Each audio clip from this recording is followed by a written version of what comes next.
Mummy AC on कर दो, बहुत गर्मी हो रही है और मुझे बहुत जोरों की नींद भी आ रही है। ओए, अभी तो तू एसी खोलने के लिए बोल रही है। कल को जब दादी के पास गांव जाएंगे तो वहां कोई एसी नहीं मिलने वाला। मम्मी क्या मयंक सच कह रहा है? दादी माँ के घर पर एसी नहीं चलेगा? ये सब बातें वहां जाकर पता चलेंगी। अब चुपचाप सो जाओ, कल सुबह हमें जल्दी निकलना है। प्रिया बेटा, गांव में इतनी फ्रेश एयर होती है कि तुम्हें एसी की जरूरत ही नहीं पड़ेगी। तुम दोनों वहां जाकर देखना कितना एंजॉय करोगे। वो तो पहुंच कर देखते हैं। ये अटैची बंद करो। पूरे 3 महीने कैसे रुकेंगे, वो भी मई जून की गर्मी। और माँ जी को भी ननद जी की सगाई का फंक्शन गर्मियों में ही रखना था। सुहाना, मधु के ससुराल वाले शादी सर्दियों में मांग रहे हैं, इसलिए माँ ने सगाई का फंक्शन रखा है ताकि बात पक्की हो जाए। चलो ये लो, अटैची पैक हो गई है। टाइम से सो जाओ, सुबह फिर मुझे कार ड्राइव करनी है। Good night. विंटर्स में रख लेती। मनोज का परिवार गांव में रहता था। सुहाना और बच्चे पहली बार गांव जा रहे थे। सुहाना की शादी के बाद उसकी सास और ननद ही शहर में रहने आए थे, पर सुहाना का कभी गांव जाना ही नहीं हुआ। मनोज की शादी शहर में ही हुई थी। पहली बार सुहाना बच्चों के साथ गांव जा रही थी, इसीलिए वो परेशान थी कि गर्मियों में ना जाने गांव में क्या हालत होगी। बच्चों को एयर कंडीशनर की आदत है, पता नहीं वहां क्या हाल होगा। यही घबराहट सुहाना और बच्चों के मन में थी। अगले दिन मनोज सुहाना और बच्चों के साथ गांव पहुंचता है। सुहाना बहू, क्या बात है? जब पिछली बार पहले शहर में तुम्हें देखा था तो तुम्हारी सेहत बहुत अच्छी थी। बच्चे भी बड़े कमजोर हो गए हैं। क्या बात है, कुछ खाते पीते नहीं हो क्या? माँ, अब ये लोग गांव आ गए हैं, अब इन्हें अपने हिसाब से खिला पिलाकर तगड़ा करो। हाँ बेटा, तुम चिंता मत करो। अब ये बच्चे मोटे ताजी सेहत वाले होकर ही शहर जाएंगे। ये लो बच्चों, ठंडी ठंडी मीठी लस्सी पियो। दादी, लस्सी वो क्या होता है? बिटिया, लस्सी जो दही से बनती है, पीकर देखो फिर पता चलेगा। दादी, मुझे भी लस्सी पीनी है। हाँ हाँ बेटा। मधु, ओ मधु, लस्सी के गिलास और ले आ बिटिया। माँ जी और रहने दीजिए, ये बच्चे तो ऐसे ही कह रहे हैं। मैं इन्हें इसी में से थोड़ा थोड़ा दे दूंगी, ये दोनों पी नहीं पाएंगे। नहीं मम्मी, मैं पी लूंगा, मुझे पूरी पीनी है। हाँ हाँ, मेरा बेटा पूरा पी लेगा। और लस्सी तो बहुत फायदा करती है। गर्मियों में ठंडा पेय पदार्थ है, इसको पीने से शरीर ठंडा रहता है। मैं रेस लगाऊंगी, देखती हूँ तुम दोनों में से कौन जल्दी लस्सी पीता है। सुहाना देखती है प्रिया और मयंक गटगट लस्सी पीकर गिलास खाली कर देते हैं। उन्होंने बहुत शौक से लस्सी पी थी। कई बार सुहाना शहर में बच्चों को दूध या दही देती थी तो नहीं लेते थे, जबरदस्ती देना पड़ता था। पर आज तो दोनों बच्चे लस्सी को एकदम से पी गए। दादी, मैं फर्स्ट हूँ। दादी, मैं फर्स्ट हूँ। हाँ हाँ, दोनों फर्स्ट आए हो। अब तुम दोनों को इनाम मिलेगा। ये देखो, बाग के पके हुए मीठे मीठे रसीले आम। तुम दोनों बच्चों को आम पसंद है ना? वाह, मैंगो। मैंगो तो मुझे बहुत पसंद है। बस, तो फिर अब हम इन आमों को बाल्टी में ठंडे पानी में भिगो देंगे ताकि इनकी गर्मी निकल जाए और ये ठंडे हो जाए। फिर मैं इन आमों को रात में तुम्हें खाने के लिए दूंगी। सच माँ, बच्चे गांव आकर कितना कुछ सीख जाएंगे। बस आज पहला दिन है ना, तो ये सोच रहे हैं कि बच्चे कुछ नहीं कहेंगे। 1-2 दिन बाद देखना कितना शोर मचाएंगे। अब आज रात को जब इनको एसी नहीं मिलेगा ना, तब पता चलेगा शहर की गर्मी और गांव की गर्मी में कितना फर्क है। गर्मी के मारे जब पसीने छूटेंगे, मच्छर काटेंगे, तब कहेंगे वापस शहर चलो। क्या हुआ भाभी, आप क्या सोचने लगे? ये लो आपकी लस्सी। और शाम के खाने के लिए मैंने दाल चावल, अरबी की सूखी सब्जी और मटर पनीर बनाया है। वो माँ कह रही थी कि बच्चे दाल चावल पता नहीं खाए या ना खाए, इसलिए मटर पनीर शौक से खा लेंगे। हाँ हाँ ठीक है। वैसे मैं आऊँ क्या तुम्हारी हेल्प के लिए? नहीं नहीं भाभी, वो तो सब लोग मिलकर कर रहे हैं। आप आराम करो, कितने दिनों बाद तो हमसे मिलना हुआ है। मैं थोड़ी देर में खाली होकर आपसे बात करती हूँ। आप माँ के साथ बैठकर बातें करो। बच्चे गांव आकर सचमुच बहुत खुश थे। वो अपनी दादी और बाकी सब रिश्तेदारों के साथ खूब हंस खेल रहे थे। रात के समय प्रिया बोली, दादी गर्मी लग रही है, एसी ऑन करना है। अरे बच्चों, तुम दोनों मेरे साथ छत पर चलो, सबके बिस्तर छत पर ही बिछाए हैं। माँ, कितने दिनों बाद आज हम सब मिलकर छत पर सोएंगे। सचमुच बहुत ही बढ़िया नींद आएगी। अब तो मेरी आंख सुबह ही खुलेगी। मधु, मुझे तो एक मोटी चादर दे देना, रात को ठंड हो जाती है। ठीक है भैया। मनोज, कितनी बार तुम्हें कहा था कि गांव आने से पहले एक एसी गांव में भिजवा दो ताकि यहाँ फिटिंग हो जाती, तो हम कमरे में आराम से सो सकते थे। सुहाना, हम लोग शहर में रहते हैं और मधु कुछ टाइम बाद अपने घर चली जाएगी। माँ को एयर कंडीशनर की आदत नहीं है। मैंने माँ को कहा था, पर उन्होंने कहा था कि वो कभी यहाँ रहती है, कभी हमारे पास शहर में, तो एयर कंडीशनर लगाने का फायदा ही क्या। यहाँ पर तो सब लोग छत पर ही सोते हैं, बहुत बढ़िया नींद आती है। यहाँ कोई नहीं चलाता एसी, सबको खुली हवा में सोने की आदत है। और देखो, बच्चे भी माँ के साथ कितने आराम से छत पर सोने चले गए हैं। सुहाना देखती है कि बच्चे छत पर अपनी दादी के साथ लेटे हुए कहानी सुन रहे थे और कहानी सुनते सुनते सो गए। सुहाना हैरान रह जाती है। कुछ दिनों बाद मधु की सगाई का फंक्शन बहुत अच्छे से हो जाता है। बच्चे जब तक गांव में रहे उन्होंने एक बार भी किसी बात को लेकर जिद नहीं की। गांव की गर्मी का असर बच्चों पर बिल्कुल भी नहीं हुआ। सुहाना समझ जाती है कि उसकी सोच गलत थी। बच्चों ने गांव की गर्मी को खूब एंजॉय किया। जिस तरह शहर में गर्मी से बचने के मशीनरी साधन उपलब्ध हैं, उसी तरह गांव में गर्मी से बचने के प्राकृतिक साधन उपलब्ध हैं। वो खुश थी कि बच्चों को हर स्थिति में रहने की आदत हो गई, भले ही वो गांव में रहे या फिर शहर में। वो अपने आप को स्थिति के अनुसार बदल लेंगे। बच्चों, तुम सब बहुत याद आओगे। अब तो तुम्हारे साथ रहने की आदत हो गई है। माँ, तो फिर आप और मधु शहर आ जाना, बच्चों को भी अच्छा लगेगा। हाँ बेटा, आऊंगी। थोड़ी गर्मी कम हो जाए फिर मैं जरूर आऊंगी। बच्चे कहाँ गए? रुको मैं देखती हूँ। सुहाना देखती है प्रिया और मयंक तो हैंडपंप के पास खड़े हुए ठंडे ठंडे पानी से मुंह धो रहे हैं और खुशी से उछल कूद कर नाच रहे हैं, मानो वो गर्मी के मौसम के साथ खुशी खुशी खेल रहे हो। ये लो बच्चों, और मुंह। सुहाना की आंखें खुशी से भर आती हैं और वो सबसे विदा लेकर आंखों में ढेर सारे सपने बटोर कर बच्चों और मनोज के साथ वापस शहर लौट आती है। पर शहर आने के बाद भी बच्चे गांव की बातें करते नहीं थक रहे थे। ये देख सुहाना और मनोज की खुशी का ठिकाना नहीं था। भयंकर गर्मी और तपती दोपहर में महेश कई दिनों से मजदूरी का काम कर रहा था। अचानक एक दिन, अरे भाइयों, देखो महेश चक्कर खाकर गिर गया है, इसे उठाओ और छांव में ले चलो। हम सबकी गलती है जो हमने इस सेठ का काम पकड़ लिया। कितनी बार तो कह चुके हैं कि दोपहर में जब गर्मी होती है थोड़ी देर काम रुकवा दें, पर यहाँ हमारी कोई सुनता कहाँ है। चलो भाई, फिर से काम पर लग जाते हैं, वरना सेठ जी आ गए तो दो बातें और सुना देंगे और पता चले कि हमारी पगार में से काट लेंगे। ये सब क्या हो रहा है, हैं? मैंने तुम्हें यहाँ काम करने के लिए रखा है या कि फालतू की बातें करने के लिए? और महेश, तू यहाँ लेटा क्यों हुआ है?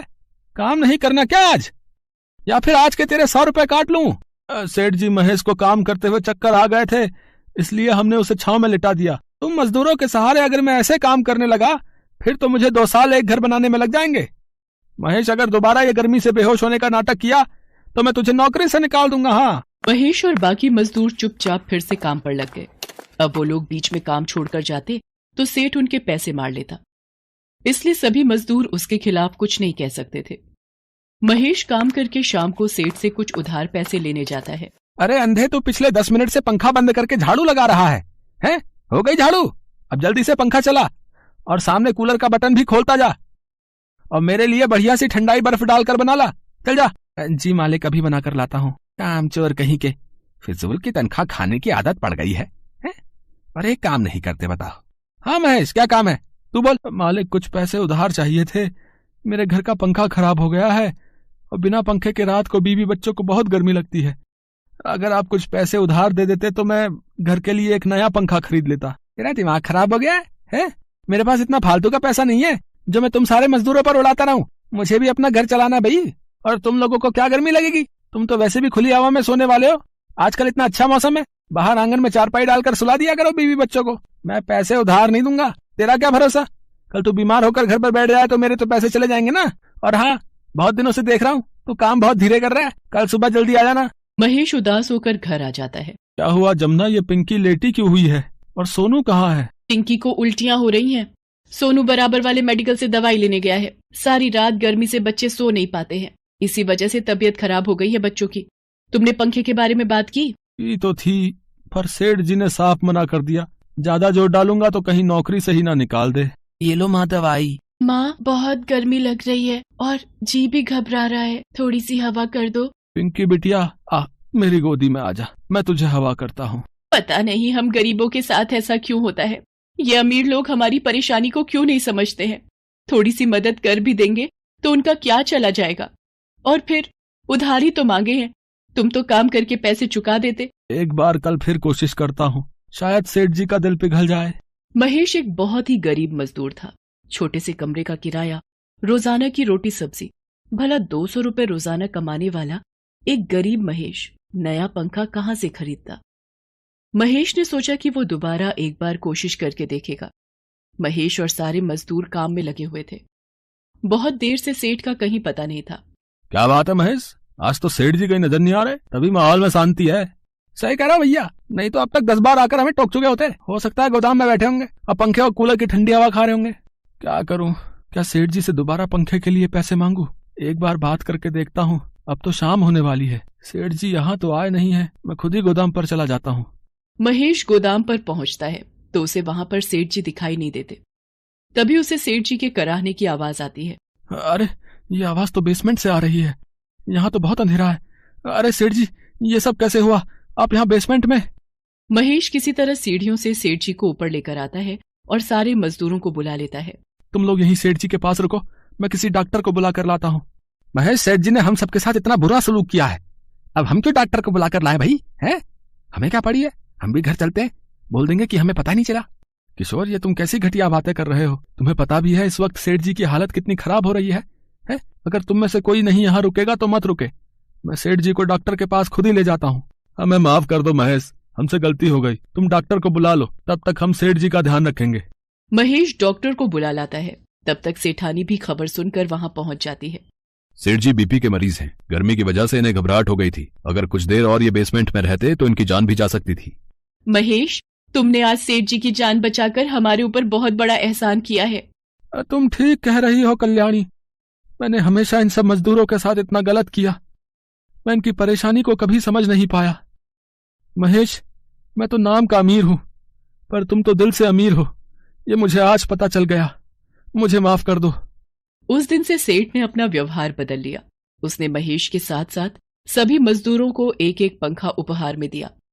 अब दोपहर के वक्त महेश और सभी मजदूर कुछ देर आराम। माँ, कल कोमल और मेरी बाकी सहेलियां गांव के बाहर मेला देखने जा रही हैं, मुझे भी उनके साथ जाना है। प्राची, तुझे तो पता है आजकल तेरे बापू और मुझे मजदूरी का काम नहीं मिल पा रहा है, और जो थोड़ा बहुत काम मिलता है उसमें बहुत कम पैसे मिल पाते हैं। मेले में जाने के लिए तुझे कम से कम 50 रुपए की तो जरूरत पड़ेगी ना। माँ, मैं वहाँ से कुछ भी नहीं खरीदूंगी, बस ऐसे ही घूम कर लौट आऊंगी। मालती, अगर प्राची जाना चाहती है तो उसे जाने दे, हमारी बच्ची वैसे भी हमारे साथ कहीं घूमने नहीं जाती है। प्राची, तू कल मेले में घूम आना। सच बापू? आप बहुत अच्छे हो। ये ले, तू ये 20 रुपए रख ले और अपने लिए वहाँ से कुछ खरीद लेना। प्राची को 20 रुपए देते हुए उसके पिता और माँ की आंखों में आंसू आ जाते हैं। आज वो पैसे को मोहताज थे, पर फिर भी अपनी बेटी के चेहरे पर आई मुस्कान देखकर उनकी आंखें भर आती हैं। अगले दिन प्राची कोमल और अपनी बाकी सहेलियों के साथ मेला घूमने जाती है। माला, पूजा, प्राची, ये देखो, मेला घूमने के लिए माँ ने मुझे 200 रुपए दिए। मेरी माँ ने भी मुझे 200 ही दिए। और तुम्हें पूजा, प्राची? 150 रुपए लाई हूँ। वो मैं 20 रुपए? बस इतने में तो एक छोटी सी गुड़िया भी नहीं आ पाएगी। पूजा, माला, चलो सामने कठपुतली का खेल देखते हैं, 20 रुपए की टिकट है, तुम तीनों देख लो, तब तक मैं पानी पीकर आती हूँ। प्राची जानती थी उसके पास कम रुपए हैं, इसलिए वो ऐसे ही मेले में घूमती रही। बापू ने बड़ी मुश्किल से ये रुपए मुझे दिए थे, मैं इन रुपयों से घर के लिए कुछ खरीद लेती हूँ। पर यहाँ तो कुछ भी नहीं दिख रहा ऐसा। क्या हुआ प्राची? तूने तो ना ही कुछ खाया और ना ही कुछ खरीदा। हम देख कितना कुछ खरीद लाए, इतनी सारी खिलौने, चूड़ियाँ, पर तेरे पास तो पैसे ही नहीं थे। अब चल, बहुत देर हो रही है, हम सब घर वापस चलते हैं। प्राची सब सहेलियों के साथ घर वापस आने लगती है। तभी उसकी नजर एक बूढ़ी औरत पर पड़ती है। फूल गोभी ले लो बेटी, आज सुबह से एक भी फूल गोभी नहीं बिकी, तुम्हारी बड़ी मेहरबानी होगी। अगर मैं फूल गोभी खरीद कर ले जाती हूँ तो माँ बहुत खुश होंगी, रात को हम इसकी सब्जी बनाकर रोटी के साथ खा सकेंगे। वैसे भी बापू के पास इतने पैसे नहीं होते कि हम रोजाना ताजी सब्जी बनाकर खा सके। क्या सोच रही है प्राची? जल्दी चल, घर जाने में देर हो गई तो माँ डांट लगाएंगी। अम्मा, मेरे पास ये 20 रुपए हैं, आप इनका मुझे गोभी का फूल दे सकते हो? हाँ बेटा, लो, ये गोभी का फूल 20 रुपए का है। मुझे तेरे ऊपर तो हंसी आती है प्राची, तू मेला घूमने आई है और क्या खरीद कर ले जा रही है? गोभी का फूल। सब सहेलियां जोर जोर से हंसने लगती हैं। प्राची गोभी का फूल खरीद कर घर आ जाती है। प्राची बेटा, वो रुपए तो तेरे बाबूजी ने तुझे मेला घूमने के लिए दिए थे, और तूने उन रुपयों से कुछ भी नहीं खाया, ना ही अपने लिए कुछ खरीदा। मेरी बच्ची, वहाँ भी तुझे घर का ही ख्याल आया। मालती, हमारी प्राची सचमुच बहुत समझदार हो गई है। चल, अब तो बैठ, मैं गरम गरम इस फूल गोभी की सब्जी बनाती हूँ, फिर हम तीनों मिलकर खाना खाएंगे। मालती सब्जी बनाने के लिए गोभी काटने बैठती है। गोभी देखने में बहुत बढ़िया और ताजी है। काश एक गोभी का फूल और होता तो ज्यादा सब्जी बन जाती। मालती देखती है वहाँ एक गोभी के फूल की जगह 2 गोभी के फूल हो जाते हैं। ये क्या जादू है? ये कैसे हो सकता है? यहाँ पर तो एक ही गोभी थी, पर अब 2 फूल कैसे हो गए? एक बार 4 फूल बोलकर देखूं। गोभी के 4 फूल मेरे सामने आ जाए। मालती के सामने गोभी के 4 फूल आ जाते हैं। वो हैरान हो जाती है और वो प्राची और उसके बापू को आवाज लगाती है। माँ, ये तो सचमुच जादुई फूल गोभी है। हम जितने भी गोभी के फूल बोएंगे, हमारे सामने उतने ही गोभी के फूल आ जाएंगे। अभी फूल गोभी के फूल में से एक अप्सरा उत्पन्न होती है। घबराओ नहीं, मैं एक अप्सरा हूँ। मैं धरती लोक से गुजर रही थी। मैंने इस प्यारी सी बच्ची को देखा कि किस तरह से ये किसी गरीब की मदद कर रही थी। मेरे से रहा नहीं गया और मैं इस फूल गोभी में वास कर गई और प्राची के साथ यहाँ तक आ गई। मैंने तुम सबकी बातें सुनी और मेरा मन दुख से भर गया। जो दूसरों की मदद करता है वो मनुष्य मुझे बहुत प्रिय है। अब तुम सबको बिल्कुल भी चिंता करने की जरूरत नहीं है। मैं तुम्हें ये जादुई फूल गोभी देकर जा रही हूँ। अब इसकी सहायता से तुम जितनी चाहो उतनी गोभी बाजार में बेच सकते हो। अब तुम्हारे दुख के दिन दूर हो जाएंगे। लेकिन मेरी बात को हमेशा याद रखना, कभी भी अपने मन में लालच मत पनपने देना। इतना कहकर वो अप्सरा वहां से गायब हो जाती है। प्राची के माता पिता प्राची को गले लगा लेते हैं। आज उसी की वजह से उनके गरीबी के दिन दूर हो गए थे। अब तो प्राची के माँ बापू शहर की मंडी में फूल गोभी के बड़े व्यापारी बन जाते हैं और अब उनके पास धन दौलत, बड़ा मकान, सब कुछ। हेलो दोस्तों, कैसे हैं आप सब? हमारी कहानियाँ देखने के लिए हमारे चैनल को सब्सक्राइब कीजिए और हाँ, बेल आइकॉन पर क्लिक करना मत भूलिएगा।